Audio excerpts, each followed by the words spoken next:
Hai semuanya, membangun harga diri yang sehat itu seperti membangun sebuah rumah. Butuh fondasi yang kuat, bahan-bahan yang berkualitas, dan proses pembangunan yang teliti. Ini bukan sesuatu yang bisa jadi instan, tapi hasil akhirnya, rumah yang kokoh dan nyaman akan sangat sepadan dengan usaha kita. Harga diri itu intinya adalah bagaimana kita melihat dan menilai diri kita sendiri. Bukan tentang seberapa keren kita di mata orang lain, tapi seberapa kita menghargai dan menerima diri kita apa adanya, dengan segala kelebihan dan kekurangan. Nah, kalau kita punya harga diri yang sehat, kita cenderung lebih berani mencoba hal baru, lebih mudah bangkit dari kegagalan, dan punya hubungan yang lebih baik dengan orang lain. Sebaliknya, harga diri yang rendah bisa bikin kita ragu-ragu, gampang menyerah, bahkan bisa jadi sumber masalah dalam pergaulan. Langkah pertama dalam membangun harga diri adalah dengan mengenali dan menerima diri sendiri. Ini mungkin terdengar klise, tapi coba deh jujur sama diri sendiri. Seberapa jauh kita kenal diri kita yang sebenarnya? Bukan diri kita yang ingin kita tunjukkan ke orang lain, tapi diri kita yang paling dalam. Apa kelebihan kita? Apa kekurangan kita? Apa yang kita suka? Apa yang tidak kita suka? Kita seringkali terjebak dalam perbandingan dengan orang lain, apalagi di era media sosial sekarang ini. Kita lihat teman posting liburan mewah, kita jadi merasa hidup kita kurang. Kita lihat orang lain sukses dalam karier, kita jadi merasa diri kita tidak ada apa-apanya. Padahal setiap orang itu unik, punya jalan hidup masing-masing, dan punya kelebihan yang berbeda-beda. Jadi, berhenti membandingkan diri dengan orang lain. Fokus pada diri sendiri, dan hargai perjalanan kita sendiri. Menerima kekurangan bukan berarti kita pasrah dan tidak mau berubah. Tapi, itu berarti kita mengakui bahwa kita manusia biasa yang tidak sempurna, dan itu tidak apa-apa. Justru dengan menerima kekurangan, kita bisa tahu area mana yang perlu kita perbaiki atau kita kembangkan. Misalnya, kalau kita tahu kita orangnya sering telat, ya kita akui saja. Dari situ, kita bisa mulai mencari cara untuk lebih disiplin waktu, bukan malah menyangkal atau mencari-cari alasan. Selanjutnya, berhenti mengkritik diri sendiri secara berlebihan. Kita semua punya suara kecil di kepala yang kadang-kadang suka nyeletuk hal-hal negatif tentang diri kita. Kamu bodoh, kamu jelek, kamu tidak akan bisa. Suara-suara ini bisa datang dari pengalaman masa lalu atau dari omongan orang lain yang tanpa sadar kita internalisasi. Penting untuk menyadari bahwa suara-suara negatif ini hanyalah pikiran, bukan fakta. Kita punya pilihan untuk percaya atau tidak percaya padanya. Ketika suara negatif itu muncul, coba deh tanggapi dengan pikiran yang lebih positif dan realistis. Misalnya, kalau suara itu bilang, "Kamu bodoh," coba balas dengan, "Aku mungkin tidak tahu segalanya, tapi aku selalu belajar dan aku punya banyak hal yang bisa aku sumbangkan." Ini bukan berarti kita jadi sombong atau denial, tapi ini tentang berlatih untuk lebih berbelas kasih pada diri sendiri, seperti kita berbelas kasih pada teman baik kita. Bayangkan kalau teman kita datang dan bilang, "Aku bodoh banget," apa yang akan kita katakan padanya? Pasti kita akan menghibur dan mengingatkan dia akan kelebihannya, kan? Nah, perlakukan diri kita sendiri juga seperti itu. Lalu, tetapkan tujuan yang realistis dan capailah. Merasa berhasil dalam sesuatu itu penting banget untuk membangun harga diri. Tapi, jangan langsung pasang target yang terlalu tinggi dan sulit dicapai. Mulailah dari tujuan-tujuan kecil yang bisa kita capai dalam waktu dekat. Misalnya, kalau kita ingin lebih sehat, jangan langsung targetkan lari maraton dalam seminggu. Mulai saja dengan jalan kaki 30 menit setiap hari. Setelah itu tercapai, baru tingkatkan targetnya sedikit demi sedikit. Setiap kali kita berhasil mencapai tujuan, sekecil apapun itu, berikan apresiasi pada diri sendiri. Rayakan kemenangan itu meskipun hanya dengan mengucapkan kerja bagus pada diri sendiri. Keberhasilan-keberhasilan kecil ini akan menumpuk dan membangun keyakinan bahwa kita mampu melakukan sesuatu. Ini akan jadi bukti nyata bagi diri kita bahwa kita punya kompetensi dan kemampuan.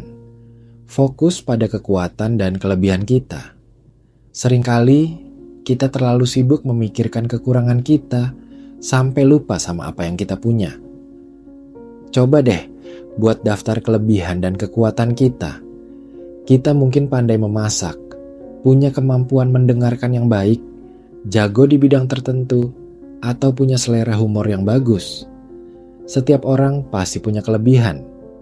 Setelah kita tahu apa saja kelebihan kita, coba deh manfaatkan kelebihan itu dalam kehidupan sehari-hari. Misalnya, kalau kita jago memasak, coba deh masak untuk teman-teman atau keluarga.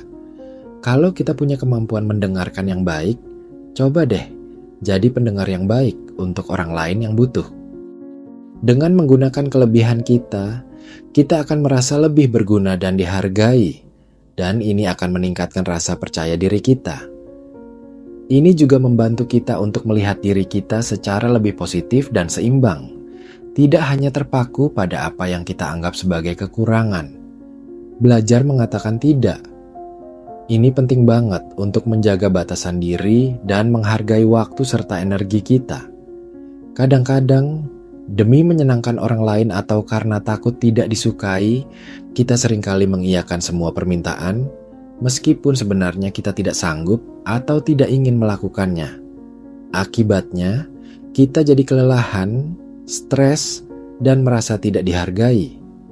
Mengatakan tidak, itu bukan berarti kita jahat atau egois. Itu berarti kita menghargai diri sendiri dan tahu batasan kita. Ketika kita mengatakan tidak pada hal yang tidak sesuai dengan diri kita, sebenarnya kita sedang mengatakan iya pada diri sendiri, pada kesehatan mental, dan pada kesejahteraan kita. Mulai dari hal-hal kecil dulu. Misalnya, kalau ada teman minta tolong padahal kita lagi sibuk, coba deh bilang, "Maaf ya, kali ini aku tidak bisa bantu karena ada hal lain yang harus aku selesaikan." Dengan begitu kita bisa melatih diri untuk lebih asertif. Jaga diri secara fisik dan mental. Tubuh dan pikiran kita itu saling berkaitan. Kalau tubuh kita sehat, pikiran kita juga cenderung lebih positif. Jadi, pastikan kita cukup tidur, makan makanan yang bergizi, dan rutin berolahraga. Olahraga bukan hanya untuk menjaga bentuk tubuh, tapi juga bisa melepas hormon endorfin yang bikin kita merasa lebih bahagia dan mengurangi stres. Selain itu, penting juga untuk menjaga kesehatan mental.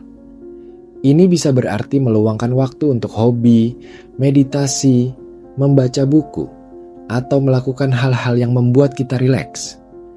Kalau kita merasa kewalahan atau mengalami masalah kesehatan mental yang serius, jangan ragu untuk mencari bantuan profesional, seperti psikolog atau konselor. Mencari bantuan bukan tanda kelemahan, justru tanda kekuatan dan keberanian untuk peduli pada diri sendiri. Kelilingi diri dengan orang-orang yang positif. Lingkungan kita sangat berpengaruh pada bagaimana kita melihat diri sendiri. Kalau kita dikelilingi oleh orang-orang yang selalu menjatuhkan, merendahkan, atau tidak mendukung, tentu saja akan sulit bagi kita untuk membangun harga diri yang sehat. Sebaliknya, kalau kita punya teman dan keluarga yang suportif, yang percaya pada kita, dan yang menghargai kita apa adanya, itu akan jadi dorongan yang sangat besar. Cobalah untuk membatasi interaksi dengan orang-orang yang toksik dan lebih sering menghabiskan waktu dengan mereka yang membuat kita merasa nyaman, dihargai, dan termotivasi. Ini bukan berarti kita harus memutuskan hubungan dengan semua orang yang tidak sempurna, tapi lebih ke arah menyadari siapa yang benar-benar membangun kita dan siapa yang justru menghancurkan. Terakhir, berlatih rasa syukur. Seringkali kita fokus pada apa yang tidak kita miliki atau apa yang salah dalam hidup kita, sampai lupa untuk menghargai apa yang sudah kita punya. Setiap hari, luangkan waktu sejenak untuk memikirkan hal-hal yang kita syukuri. Bisa jadi hal-hal besar seperti kesehatan, keluarga, pekerjaan, atau hal-hal kecil seperti secangkir kopi hangat di pagi hari, matahari yang cerah, atau tawa teman. Dengan berlatih rasa syukur, kita melatih otak untuk melihat hal-hal positif dalam hidup yang pada akhirnya akan meningkatkan kebahagiaan dan kepuasan diri. Semakin kita menghargai hidup kita, semakin kita menghargai diri kita sendiri. Ingat, membangun harga diri itu sebuah perjalanan, bukan tujuan akhir. Akan ada hari-hari di mana kita merasa baik, dan ada juga hari-hari di mana kita merasa down. Itu normal. Yang penting adalah terus berusaha, terus belajar, dan terus berbelas kasih pada diri sendiri. Setiap langkah kecil, sekecil apapun itu, adalah kemajuan.